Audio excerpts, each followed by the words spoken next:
설교하기 전에 설교 본문을 접하고 내가 이 본문 언제 설교한 적이 있었지, 그때는 어떻게 설교했나 하고 꼭 보거든요. 오늘 본문은 2010년 제가 우리 교회 부임을 3월 달에 했는데 한 몇 주 지나서 4월 둘째 주인가 이 본문으로 꼬부라진 여인이라고 하는 제목으로 설교했던 것이 있었습니다. 설교문을 가만히 읽어봤죠. 그때 설교 잘했을까 하고 읽어봤는데 감사한 생각이 들었어요.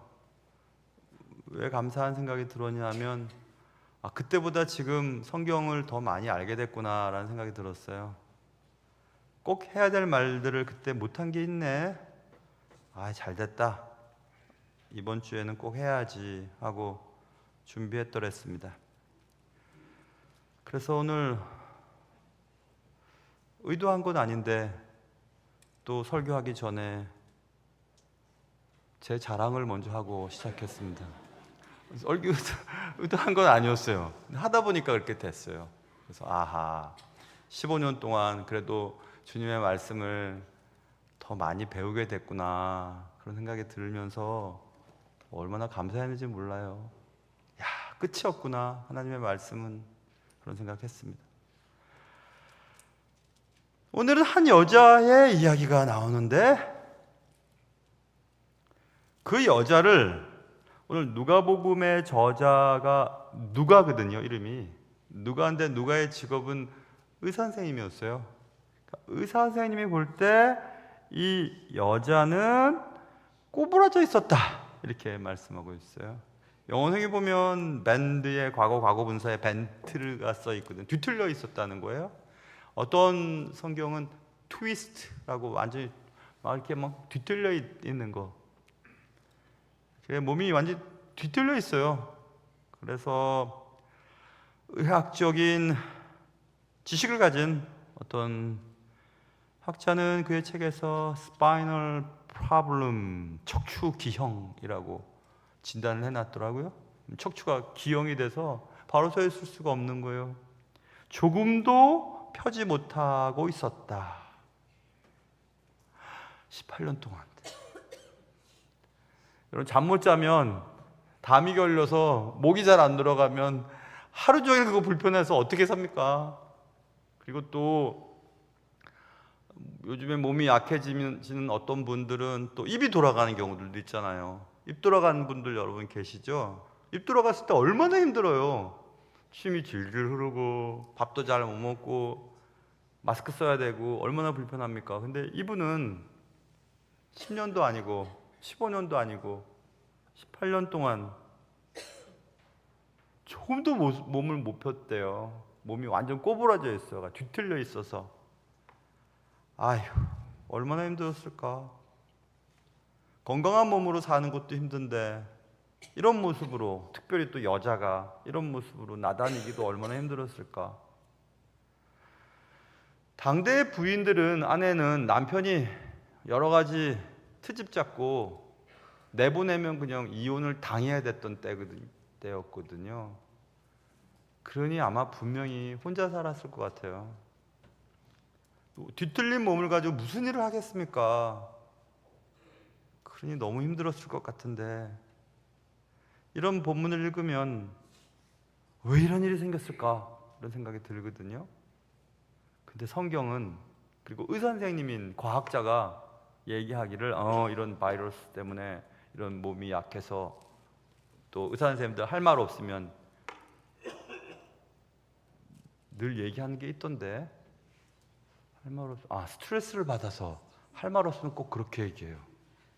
그런데 오늘 본문에 보면 귀신이 들려서 그렇게 됐대요. 귀신이 진짜 나쁜 놈이네 이런 생각이 들었어요. 11장에도 누가 보면 우리 지금 공부하고 11장에도 어떤 분이 말을 못해요. 이분 있는데, 근데 거기 써 있거든요. 말 못하게 하는 귀신이 말 못하게 만들었다고 써 있습니다. 귀신은 진짜 나쁜 놈이구나 생각했습니다. 하나님 왜 귀신이 날뛰게 하십니까? 근데 세상이 죄를 지은 이후에 세상이 왜곡되어 버렸거든요. 그리고 세상의 권세 잡은 자가 사탄이에요. 왜곡된 세상 속에 살다 보면 야, 이런 일이 왜 나한테 생겼지? 이상한데?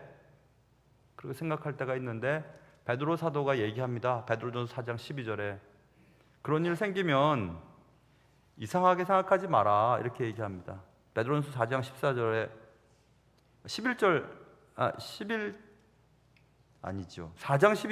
12절에 사랑하는 자들아 너희를 연단하려고 오는 불시험을 이상한 일 당하는 것 같이 이상히 여기지 말아라 이렇게 써 있어요.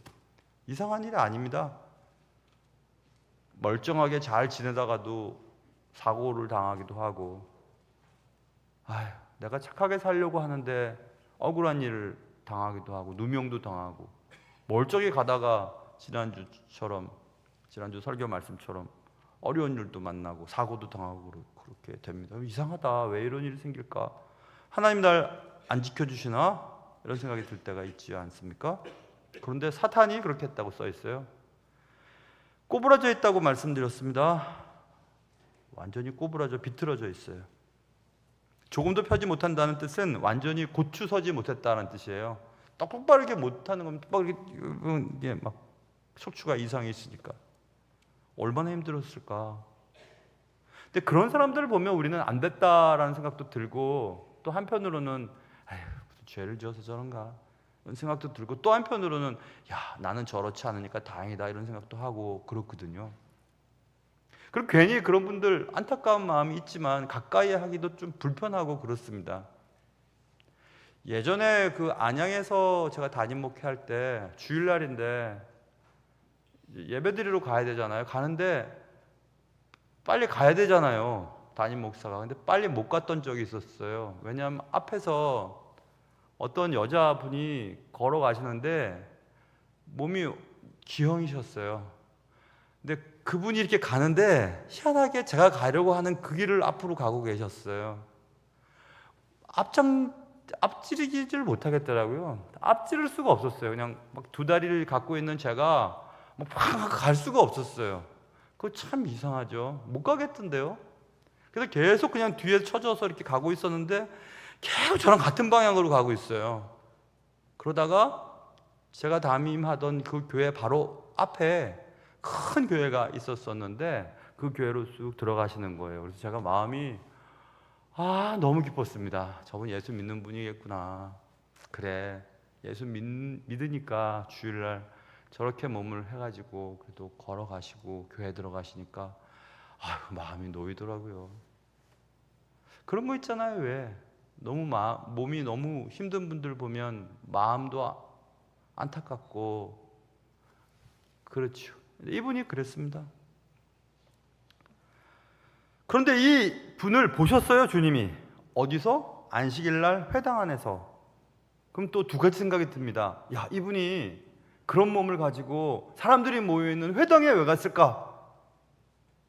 그런데 귀신이 들렸다고 그랬으니까 귀신이 또 예배당에서 행패 놓으려고 갔을까?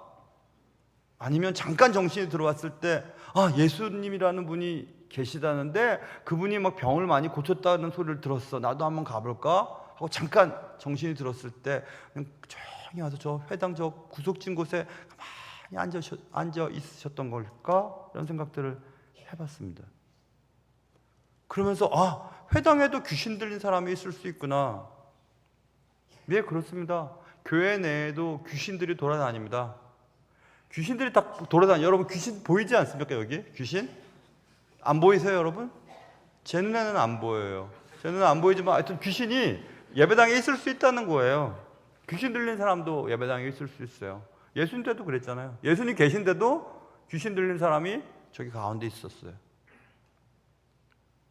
그래서 귀신은 하나님을 두려워하긴 하지만 그래도 어쨌든지 하나님의 백성들과 공동체와 교회를 막 틀어놓으려고 항상 준비하고 있구나, 이런 생각을 해봤습니다. 그래서 이제 저기서 그냥 고개도 못 펴고 이렇게 막 이렇게 있는 여자를 보셨어요, 주님이. 안 보셔서 어떻게 차례는 부르면 사람들이 다 쳐다볼 거 아닙니까? 그래서 약간 규모가 작은 교회 가면 새로운 분이 오시면 막 일어나라 그러고 막 박수 치고 막 환영하고 그러면 정말 너무 힘들잖아요. 그래서 여러분은 이렇게 좀 괜찮은 큰 교회 어디 구석진데 지금 앉아 계시잖아요. 몰라도 되고 막 인사도 안 해도 되는. 근데 주님이 그 여자를 부르세요. 그 여자를 보시고 12절 보시고 봤으면 됐지 뭐라 또 부르십니까? 안 부르셔도 되는데 근데 부르세요. 뭐라고 부르냐 하면 여자여 여러분. 예수님이 나이도 젊은 사람인데 무슨 여자여라고 불렀어? 근데 여기서 잘 알아야 될 건요, 여자여라고 쓰여있는 이 단어가 귀네라고 하는 단어가 어떤 사람은 똑같은 단어를 써도 어떨 때 쓰는 거가 다르거든요, 사람에 따라. 그러니까 이 의사인 누가가 누가복음에서 여자라고 우리나라 말로는 여자로 번역한 이 귀네라는 단어가 그가 다른 곳에서는 어떻게 썼는지를 살펴봐야 되거든요. 사도행전에 이 단어를 써요. 사도행전에서. 사도행전의 13장 50절에 이런 말씀이 있습니다. 사도행전 13장 50절에 이 의사인 누가가 이렇게 씁니다. 이에 유대인들이 경건한 귀부인들과 그 신의 유력자들을 선동하여 바울과 바나바를 박해하게 하여 그 지역에 쫓아냈다. 경건한 귀부인들, 여기서는 또 귀부인이라고 번역했잖아요. 그래서 이 귀네라고 하는 헬라 단어가 영어에서 매덤, 그러니까 여러분 머릿속에 뭐 이렇게 마시면 이런 소리 나고 뭐 정신이 혼란한 그런 곳 주인 마담이 아니고 그냥 원래의 뜻 마담, 귀부인이라는 뜻이거든요. 맴이라고 하는 뜻이에요. 그러니까 예수님이 이 꼬부라져로 비틀어 있고 비틀어 있으니 잘 씻기라도 했겠어요. 형편도 행색도 안 좋았겠죠. 저기 가만히 있는 여자를 불러가지고 굳이 불러가지고 마담 이렇게 얘기했어요. 귀부인님 이렇게 얘기했어요. 하녀가 안주인에게 쓰는 호칭이고 점원들이 여자 손님에게 붙이는 호칭이고 학생들이 여자 교사에게 여교사에게 부를 때 여교사를 부를 때 하는 호칭이 이런 호칭이랍니다. 그렇게 불렀다는 거예요. 예수님이 그 여인을, 그 여자를. 이런 말 읽으면요 기분이 참 좋아져요. 예수님이 참 좋으신 분이구나 그런 생각이 듭니다.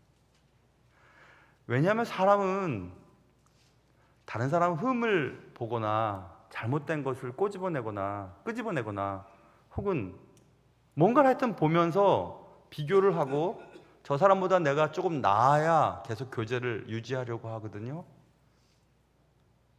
그래서 뭐 가방끈 얘기도 하고 뭐 어디 사느냐도 얘기도 하고 어느 학교 나왔느냐도 얘기도 하고 이것도 저것도 안 되면 몇 살이냐고 막 물어보고 그래서 나이가 좀 많으면 좀 마음이 편해지고 막 이렇게 하거든요.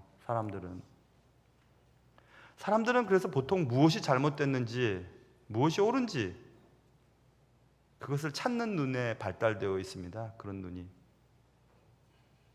예수님은 안 그래요. 누가 도움이 필요한지 누굴 도와줘야 될지 그런 분을 찾고 계시는 눈이 예수님의 눈이시라 이런 생각이 들었습니다. 저는 설교하기 전에는 제가 저 맨 끝에 자리에 앉거든요. 새벽 예배 때도 제가 설교하는 때는 여기 있지만 설교 안 할 때는 저기 늘 앉습니다. 그래서 뒤에서 앉아서 성도들 뒷모습 보면서 기도하고 주로 그렇죠. 뒤에서 쳐다보면 누가 오셨는지 다 아니까 늘 저기 앉습니다. 그리고 주일날 제가 설교하면 제가 앉는 그 자리에 제 아내가 앉습니다. 그래서 아직도 우리 교회 한 50% 이상은 제 아내가 어떻게 생긴 여자인지 모르시잖아요. 슬쩍슬쩍 보세요. 지금 저기 앉아 있습니다. 제가 하도 우리 집사람 이상하게 얘기를 해서 괴물처럼 생겼을 거라고 생각하는데 그렇진 않습니다. 상당히 예쁩니다. 저기 앉아요. 그런데 지난주 3부 예배 때, 3부 예배 끝나고 이런 일이 있었습니다.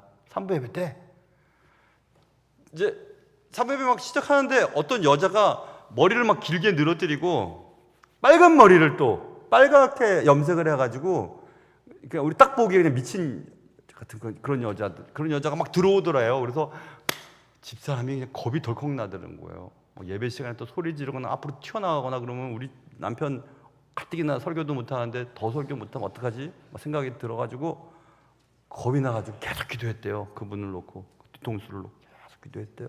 하나님, 저분이 예배를 방해되지 않게. 저는 눈이 나쁘니까 잘 몰랐어요. 그런데 예배 끝나고 이렇게 나가는데 그 여자가 나한테 다가오는 거예요. 목사님 하면서. 얼마나 놀랐는지 몰라요. 미친. 머리 길고 막 머리 빨간색 물들고. 가만히 봤더니 30년 전에 제가 미국에서 가르쳤던 애예요. 지금 50이 넘어갔고 그 모습이었는데, 그래도 우리 집 사람도 깜짝 놀라고 나도 깜짝 놀랐어요. 걔가 얘야? 이런 생각이 들었어요.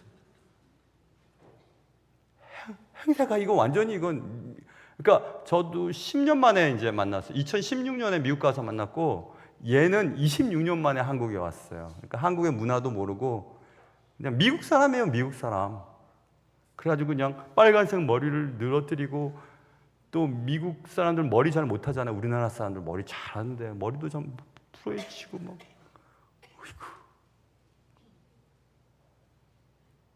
영락없이 이상한 여자인데, 근데 걔가요 치과의사예요. 치과의사. 미국에서 똑똑한 애고, 혹시 이거 듣고 있을지 모르니까 괜찮은 애입니다. 미친 여자 아니에요. 괜찮은 애예요. 정말 좋은 애예요. 근데 우리는 외모를 보고 판단하잖아요. 그렇죠?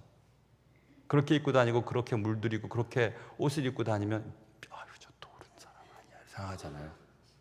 항상 우리 눈은 그렇거든요. 근데 주님은 그렇게 안 하신대요. 어느 날 문득 찍은 사진을 보기 싫어질 때가 오지 않습니까? 나 사진 찍기 싫어. 옛날엔 이뻤는데 지금은 이상해. 어느 날 문득 또 거울을 봤더니 막 거울을 깨고 싶어요. 뭐 저런 인간이 서 있지? 그럴 때도 주님은 여러분을 사랑하십니다. 여러분이 아무리 늙고 쓸모없이 보이고 사람들로부터 비난을 당하고 사람들이 함부로 여길 때도 주님은 마담이라고 부르세요. 귀부인. 그래서 예수님 진짜 좋은 분이구나. 나도 그런 생각을 하며 살아야지.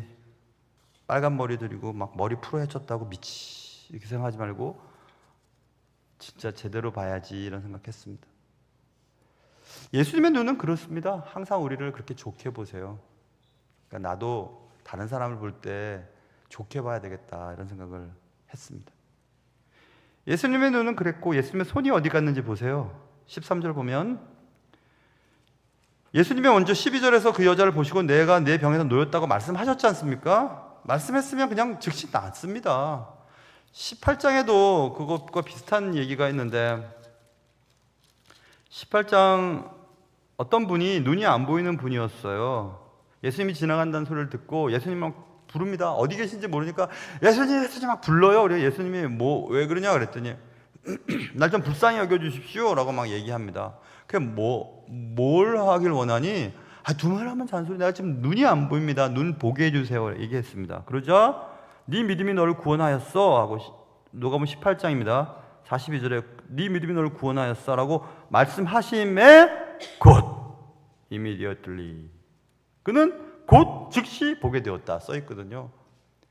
주님 말씀하시면 돼요. 말씀하시면 온 세상을 창조하시고 말씀으로 모든 것을 하실 수 있는 분이신데, 좀 전에도 그랬잖아요. 여기 다시 돌아와서 여자여 네가 네 병에서 놓였다 말씀하시면 끝나는 겁니다. 근데 굳이 안수하셨습니다. 예수님의 손이 보기에 참 편치 않은, 막 다 뒤틀려 있고 구부러져 있고 제대로 씻지 못한 형편없는 그 여인을 만지시기 시작해요. 근데 만지면 안 되는 거예요. 원래 유대인 남자는 유대인 여자를 못 만나요. 못 만지게 되어 있어요. 그리고 몸이 정상적이 아닌 병이 들린 자들이나 시신들을 못 만지게 되어 있고, 특별히 율법의 선생들, 랍비 이상 되는 분들은 더 그러면 안 돼요. 근데 주님은 굳이 또 만지십니다. 안수하셔요. 왜 그러셨을까? 왜 그러셨을까? 몸이 아프면 아픈 쪽으로 손이 가잖아요. 어깨 아프면 어깨에 가고, 머리 아프면 머리 가고, 이 아프면 이 아프고. 주님이 얼마나 이 여인을, 이 여자를 사랑하시고 불쌍히 여기셨으면 목 손이 가는 겁니다. 아이고, 얼마나 힘들었어. 얼마나 힘들었어. 그래서 곧 그 여자는 펴졌다. 안수하시니 여자가 곧 폈다. 하나님께 영광을 돌렸다 써 있습니다. 야, 주님이 사랑의 눈으로 보시고 사랑의 손길로 만지시니까 구부러졌던 곳이 금방 펴졌습니다. 뒤틀렸던 것들이 바르게 되었습니다. 엉켜있던 관계가 회복됩니다. 예수님께서는 어제 다르고 오늘 다르고 내일 다르신 분이 아니시죠. 히브리서에 써 있습니다. 예수님은 어제나 오늘이나 영원토록 동일하신 분이라고 써 있어요. 그런데 지금도 그러세요, 여러분. 여러분의 뒤틀린 마음, 또 왜곡된 인생, 주님이 여러분을 만지시고 여러분에게 찾아가시면 깨끗하게 회복이 됩니다. 아픈 기억들 있으시잖아요. 그래서 어딘가 왜곡되어 있는 부분들이 있으세요. 목회를 하다 보니까 그런 것 같아요.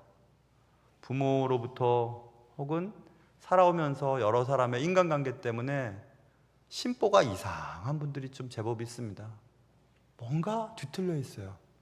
정상적이지가 않아요. 그런 분들도 여전히 주님이 그들을 사랑하시고 또 여러분들을 깨끗게 하시고 바르게 하시기를 원하신다는 생각을 가지시고 주님을 만나셔야 돼요. 근데 주님을 만날 방법은 오늘 본문에 있는 것처럼 안식일 날 한 회당에 예수님께서 가르치실 때 그곳에 그 꼬부라진 여자가 있었다는 겁니다. 안식일 날 나 꼬부라져 있어. 나 가기 싫어. 힘들어. 사람들이 다 쳐다볼 거야. 움직이기 싫어 하고 집에 있었다면 어떻게 됐을까요? 안식일 날 예수님이 오셨다는 소식은 들었지만 난 상관없어. 1년도 아니고 2년도 아니고 18년 동안 이렇게 됐는데 뭐가 달라지겠어. 나 이렇게 그냥 살 거야 라고 주님을 만나기를 거부했더라면 어떻게 됐을까요? 그랬다면 이 사람은 어떻게 됐을까요? 그 여자가 만일 회당이 없었더라면, 만일 집에 그냥 가만히 있었더라면, 주일날 여러분이 교회 안 오셨더라면, 주일날 그냥 집에 계셨더라면 어떻게 됐을까요? 사람이 살다 보면, 신앙생활 하다 보면 어느 특정한 시기에 교회가 나가기 싫을 때도 있습니다. 나가기 싫어. 몇 달을 다녀봐도, 몇 년을 다녀봐도 나는 교회랑 상관이 없나 봐. 여러분, 이분은 1년도 아니고 2년도 아니고 18년을 기다렸어요. 그리고 그날 주님을 만난 겁니다. 그리고 그의 삶이 달라졌습니다.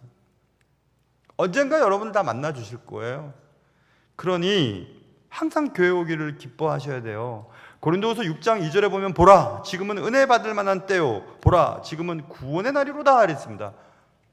은혜 받을 때와 구원의 날이 언제냐? 지금이라는 거예요. 지금이 어느 때인데 지금 내가 주님 앞에 있는 이때를 말하는 거잖아요. 그러니까 우리는 항상 교회 나오셔야 돼요. 여러분 교회에 계셔야 돼요. 구석진 곳에 얼굴도 못 펴고 그냥 쭈그리고 앉아서 나 같은 것 하고 앉아 있어도 있으셔야 돼요. 주님을 만나셔야 되는 거예요. 주님은 어디나 계신다면서요. 집에도 계시고 직장에도 계시고 골프장에도 계시고 다 계시죠. 계시지만 아까 말씀드린 것처럼 하나님은 말씀으로 다 고치실 수 있지만 굳이 손을 만지시고 보시고 말씀하시고 그렇게 만져주셨잖아요. 새벽에 저는 웬만하면 거의 죽을 만큼 아프지 않으면 새벽에 그냥 일어나서 옵니다. 그냥 눈이 그냥 떠져요. 그리고 교회 오는 게 좋으니까. 관리 집사님 되는 게 제 꿈 중에 하나였으니까. 관리 집사님보다 먼저 와서 불 켜는 게 그렇게 재밌으니까 교회 와서 제일 불 켜고 딱 교회 딱 돌아다니면서 딱 기도하고, 택배가 왔으면 택배도 좀 갖다 놓기도 하고, 무거운 택배는 그냥 모른 척하고 들어오고 막 그렇게 합니다. 아무튼 그래도 참 좋아서 앉아있거든요, 새벽에 저 뒤에.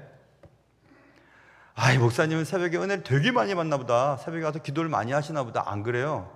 저도 역시 피곤합니다. 근데 저 뒤에 앉아서요, 제가 앉는 자리에 꼭 앉아서 딱 와서 딱 뭐 하는지 아세요? 아버지, 저 왔습니다. 딱 한마디 하고, 아버지, 하나님 아버지, 제게 허락하신 두 아들들 하나님이 사용해 주십시오. 딱 그거 기도하고, 그 다음에 오신 성도들 뒤통수 딱 보면서, 저분은 요즘에 기도할 게 저런 게 있겠지, 저런 게 있겠지, 딱딱딱딱 기도하고, 그리고 이제 또 그렇게 딱 기도한 후에 계속 졸리고 힘드니까 성경책을 보고 이제 설교 준비도 하고 막 그렇거든, 저기서. 그러니까 제가 대부분 뭐 대단한 거 하는 거 아니에요. 그러나 아까 말씀드린 것처럼, 하나님, 아버지, 저 왔어요. 딱 이렇게 한마디 합니다. 그럼 아버지가, 그래, 자식, 딱 그렇게 하세요. 집에서도 하나님 계십니다. 맞아요, 계시지만 제가 하나님이 사랑하시는 교회에 그래도 새벽에 나와서 제일 첫 시간을 주께 드리고 싶어 하는 마음으로 피곤한 몸을 이끌고 차를 타고 걸어와서 문을 열고 저 자리에 앉아 있는 것, 주님이 정말 기뻐하시는 거 내가 알아요. 왔구나, 자식. 이렇게. 여러분, 항상 회당에서 여러분의 얼굴이, 여러분의 존재가 발견되어야 돼요. 예배당에 오셔야 돼요. 온라인 예배가 많이 활성화되어서, 온라인 예배 얼마나 좋습니까? 또 영상은 딱 설교만 딱 녹화되어 있으니까 딱 그것만 딱 듣면 되고, 듣다가 막 딴 데 갔다가 잠깐 또 이렇게 정지했다가 또 들어도 되고, 진짜 이렇게 편할 수가 없어요.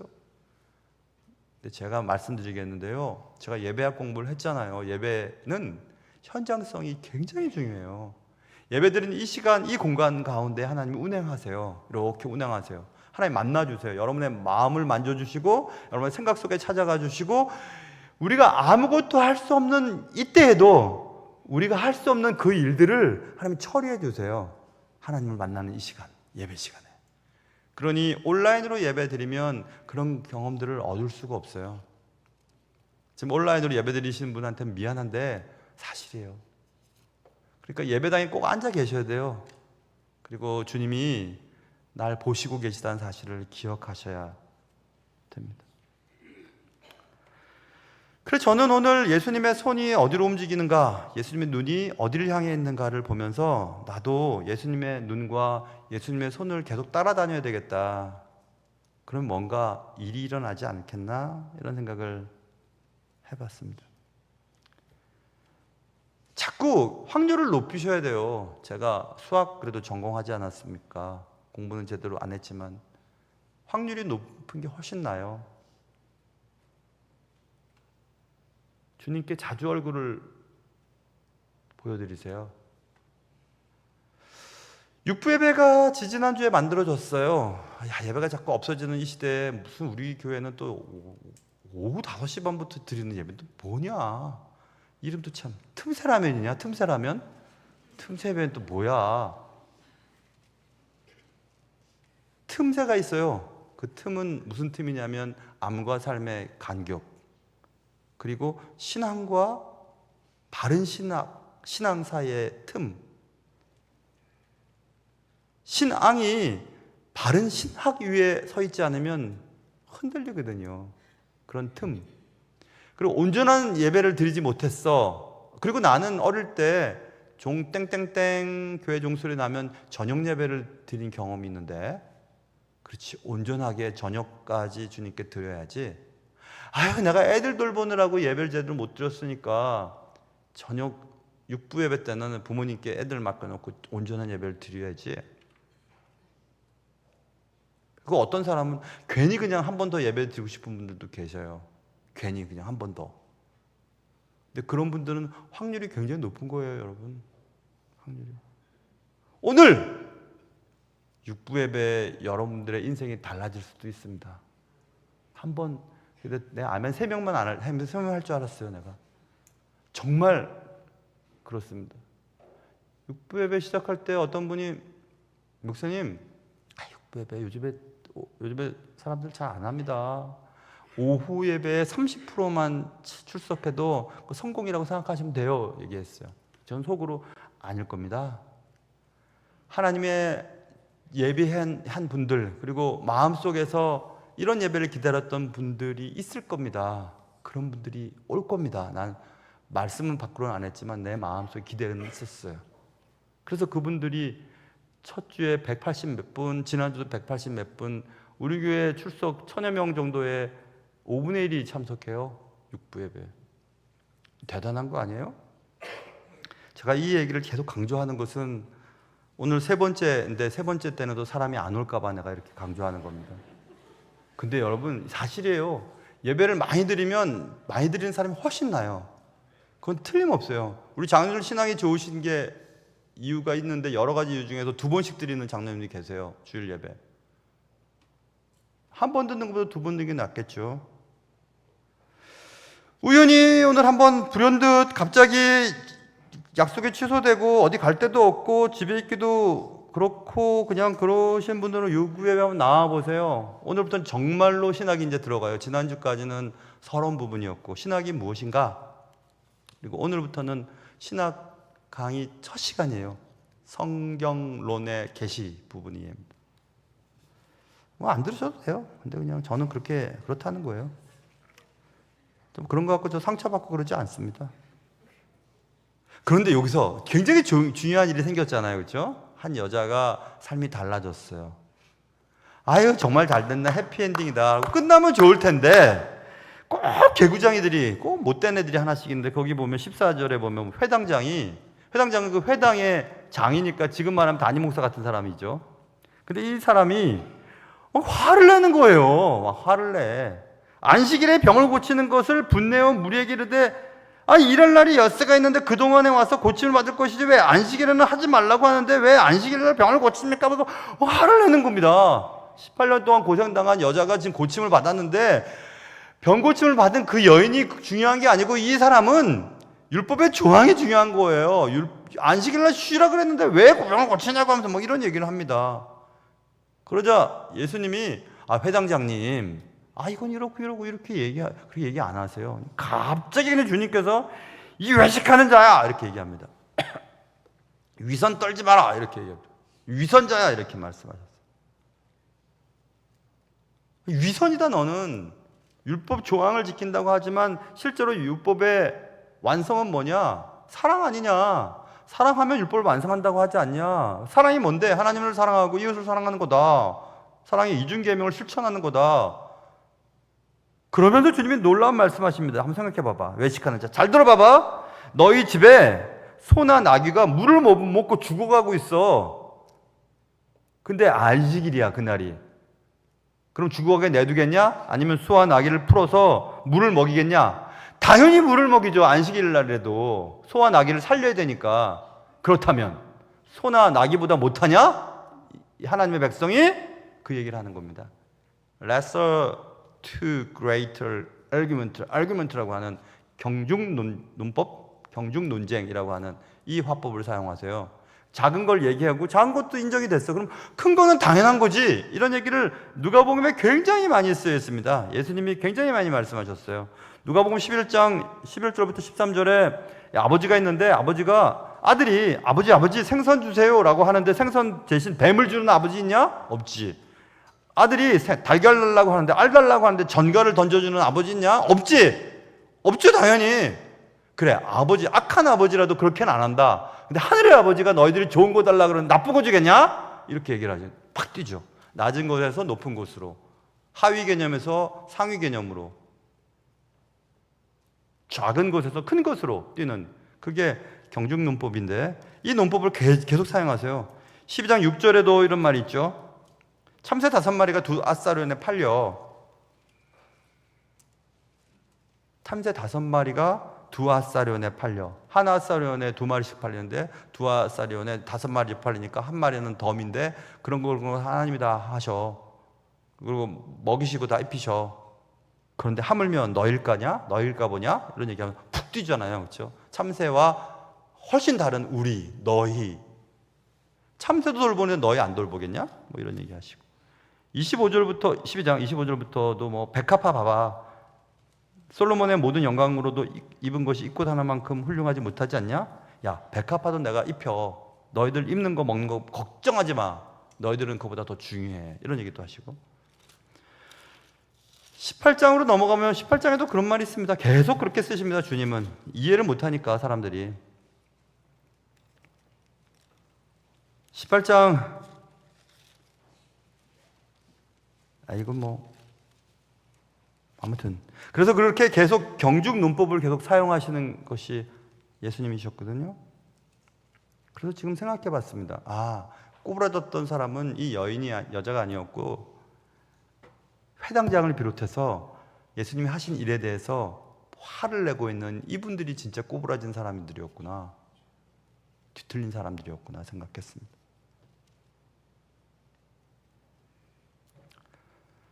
예수님을 닮고 싶어요. 정말 예수님의 그 사랑스러운 눈 그리고 사랑스러운 손길을 닮고 싶습니다. 예수님의 자녀라면 그래야 되겠죠. 제가 우리 교회 처음 와서 저는 사랑받는 목사가 되고 싶습니다. 존경받는 목사 되고 싶지는 않았습니다. 이런 얘기했습니다. 존경은 가만히 있으면 존경하거든요. 목사니까. 근데 사랑은 사랑해야 사랑받을 수 있어요. 저는 사랑받는 목사가 되고 싶습니다. 어저께인가 그저께인가 어느 권사님이 동영상을 하나 보내오셨어요. 우리 교회 이제 연로하신 분들이 제법 있으시고 요양병원에 계신 분들도 계시고 치매로 고통받는 분도 계시잖아요. 어느 권사님 신방 갔다가 영상을 녹화해서 저한테 보내줬어요. 권사님 치매인데 같이 가셨던 권사님이 뭐 얘기를 하는 것들이 다 녹화돼서 보내왔는데 어느 교회 다녀? 막 이렇게 물어봐요. 그 영상 속에서. 그랬더니 출신 교회 다닌대요. 우리 교회 권사님이에요. 그래서 목사님 이름은 뭐야? 이렇게 물어봐요. 그러니까 강남 목사님이지 이렇게 얘기해요. 다행이다. 네, 이름 기억하니까. 그러니까 이제 그 다음에 그 권사님이 영상 속에서 이렇게 얘기합니다. 옆에 있는 권사님들이 얘기해요. 이제 추임새를 넣는 거죠. 그 강 목사님 어때? 막 이렇게 얘기해요. 그랬더니 이 권사님이 시치매인데도 강 목사님 최고야. 좋다고 막 그래요. 다행이지. 그런데 뭐가 좋아? 막 이렇게 얘기해요. 그랬더니 보통 어떤 목사님들은 막 설교할 때도 막 화를 내면서 막 화를 내고 막 그러는데 우리 강 목사님 항상 웃으면서 친절하게 막 그렇게 해. 막 그렇게 얘기해요. 여러분 별로 기분이 안 좋으신가 봐요. 난 지금 중요한 얘기를 하고 있는데 기분이 안 좋으셔요? 내가 그분이 그런 얘기한 거? 그래서 이제 막 그래요. 그랬더니 우리 강 목사님 너 좋고 뭐 충신교회 난 다니고 그러면서 심지어 그 옆에 있는 권사님한테 너도 충신교회 다녀 막 이렇게 얘기하더라고요. 제가 생각했습니다. 다행이다. 지난 15년, 16년 동안 목회했는데 같이 신앙생활했던 그 권사님의 눈에 나쁜 목사로 보이지 않았구나. 다행이다. 왜냐하면 여러분 치매가 걸리면 전 아직 안 해봤는데 치매 걸리면 정직해진다네요. 그래서 한국에 존경받는 어떤 목사님 저 남한산성에서 마지막 삶을 마치셨는데 그때 뭐 장로님이나 뭐 이런 뭐 교회 완수집사 이런 분들 찾아가면 평상시에 목사님 힘들게 했던 분이 오면 막 욕을 했대요. 여러분 들으셨잖아요. 그런 거 막 욕을 했대요.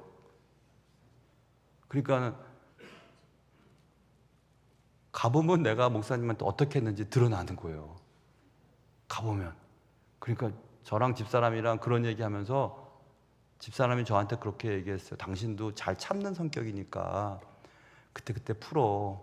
나중에 치매 걸려갖고 누가 오면 막 욕하고 막 그냥 막 욕하고 그러면 얼마나 그렇겠어. 그렇게 얘기를 했어요. 그래서 제가 빨리 가야 되겠다 생각이 들었습니다. 여러분 우리가 세상을 다 갈 텐데 예수님을 닮았다고 하면 예수님처럼 살아야 되는 거 아니에요. 예수님은 사람을 외모로 판단하지 않으셨고 예수님 굳이 그렇게 안 하셔도 되는데 사랑의 손으로 어루만지시고 그렇게 고쳐주시는 분이 하나님이시잖아요. 예수님이시잖아요. 그러니까 우리도 좀 그렇게 했으면 좋겠어요. 다른 사람을 좀 많이 인정해주고 친절하고 또 배려하고 사랑하고 그렇게 살다 보면 나중에 실수하지 않을 것 같아요. 꼬부라지고 뒤틀린 일들이 우리 속에 많습니다. 우리의 마음도 심보도 뒤틀려 있고 버리지 못한 습관으로 꼬부라져 있기도 하고 죄로 인해 꼬부라져 있기도 하고 가정도 꼬부라졌고 직장도 꼬부라져 있고 내 마음과 인생이 꼬부라져 있습니다. 그래서 똑바로 서지 못하니까 비참한 인생을 살지요. 가만히 그냥 한탄만 하고 있지 말고 예수님을 자꾸 만나셔야 돼요. 예배 자리에 자주 나오셔야 돼요. 한 달, 두 달 아니면 1년, 2년, 뭐 혹은 10년, 이 여자처럼 18년이 지났지만 그래도 그는 만나셨어요. 꼬부라진 인생을 뒤로 하고 곧 펴서 하나님께 영광을 돌리며 사는 날이 우리에게 있지 않겠습니까? 그날은 분명히 오게 될 겁니다. 모쪼록 예배드리는 일을 더 열심히 하시고 또 예수님처럼 그렇게 사랑의 눈으로 상대방을 보시고 또 사랑의 손을 잡아주실 수 있는 여러분과 저의 삶이 될 수 있기를 주님의 이름으로 축원합니다. 기도하겠습니다. 사랑하는 주님, 꼬부라져 있는 내 심보, 마음, 가정, 뒤틀려버린 내 생각들, 엉클어져 있는 관계들, 주님 불쌍히 여기시고 만져주셔서 곧 바르게 도와주시옵소서. 예수님의 이름으로 기도합니다.